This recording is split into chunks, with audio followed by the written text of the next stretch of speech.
जिल्हा परिषद आणि जिल्हा परिषदच्या अध्यक्ष आणि उपाध्यक्षाच्या निवडणुकीच्या संदर्भामध्ये जिल्हा प्रमुख दानवेंनी माझ्यावर व माझे सहकारी ललिता सुरेश सोनवणे यांच्यावर आरोप केले की आम्ही भाजपच्या संपर्कात होतो, आम्ही काही आर्थिक व्यवहार केला, परंतु मी त्याचं खंडन करतो आणि हे सर्व आरोप दानवेंचे खोटारडेपणाचे आणि स्वतः केलेल्या पापावर पांघरून घालण्याचे आहेत। आदरणीय उद्धवसाहेब ठाकरे यांनी आम्हाला आदेश दिले होते की निवडणुकीपासून तटस्थ राहा आणि म्हणून हे सर्व कटकारस्थान आम्हाला 9 लोकांना एकत्रित करून आम्हाला डांबून ठेवून दानवेंनी 8-10 दिवस फिरवलं आणि त्यांनी आमचा परस्पर सौदा केला। ते सर्व आम्ही हाणून पाडलं आणि म्हणून दानवेंनी माझ्यावर आरोप केलेले आहेत। उद्धव साहेबांचा विचार आम्ही उद्धव साहेबांची जेव्हा भेट घेतली तेव्हा उद्धव साहेबांनी जो आदेश आम्हाला या ठिकाणी दिला होता त्या आदेशाचं आम्ही पालन केलं। त्यांच्या तावडीतून सुटल्यानंतर आम्ही भाजपच्या संपर्कात होतो अशा प्रकारचा दानवेंनी जो आरोप केला, आम्ही भाजपच्या संपर्कात नव्हतो तर माननीय आम्ही उद्धवजींच्या संपर्कात होतो, माननीय संपर्क प्रमुख घोसाळकर साहेबांच्या संपर्कात होतो, आम्ही मिलिंद नार्वेकर साहेब यांच्या संपर्कात होतो। त्यांना ही सर्व इत्थंभूत माहिती आम्ही त्यांना फोनद्वारे मेसेजद्वारे सांगितली आणि त्यावर त्यांनी आमची विनंती मान्य करून अंबादास दानवे यांनी केलेलं कटकारस्थान आर्थिक घोटाळा हा सर्व त्यांचा या ठिकाणी उलथून लावला आणि आमच्या विनंतीला उद्धव साहेबांनी मान दिला, आम्हाला न्याय मिळाला आणि म्हणून अंबादास दानवेंनी आमच्यावर बिनबुडाचे आरोप केले।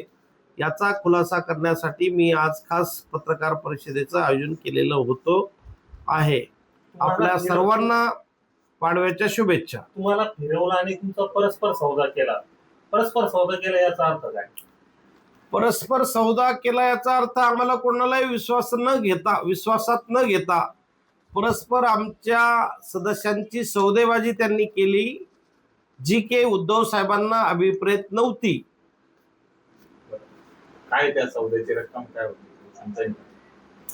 आता त्यांचा परस्पर सौदा किती झाला तो आम्हाला काही सांगता येणार नाही, परंतु त्यांनी गेली 8 दिवस आम्हाला आमचे मोबाईल काढून घेतले, आमचा सोबत त्यांचा भाऊ दिला, बॉडीगार्ड दिले, आम्हाला कोणाशी बोलायचं नाही, आम्ही कोणाशी फोनवर संपर्क साधायचा नाही, आम्हाला डांबून ठेवलं गेलं हॉटेलमध्ये आणि आम्हाला संपर्कापासून वंचित ठेवलं आणि म्हणून त्यांनी काय सौदा केला हे मला सांगता येणार नाही। तुम्ही 8 दिवस बाहेर होतात तर तुम्हाला कुठे नेण्यात आलं? आम्हाला 4-5 ठिकाणं त्यांनी बदलली। आम्हाला सुरुवातीला इगतपुरीला नेलं, त्यानंतर आम्हाला नवी मुंबईला नेलं, दुसऱ्या त्याच दिवशी परत ठाण्याला आणलं, ठाण्याला 2 दिवस ठेवलं, तिथून पुढं आम्हाला या ठिकाणी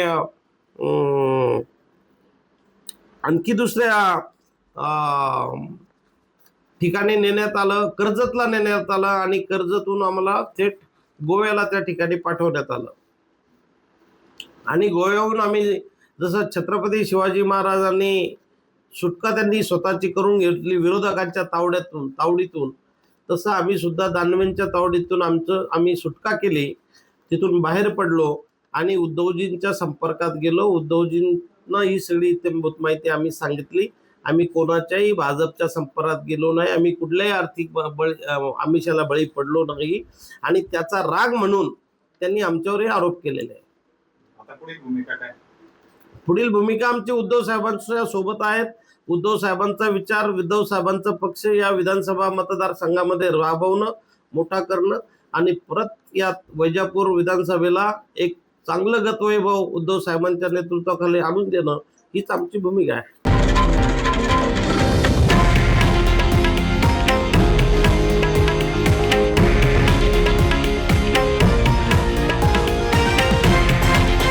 हे आहे देशातील नंबर 1 न्यूज नेटवर्क आणि आपण पाहत आहात TV9 मराठी, एकमेव।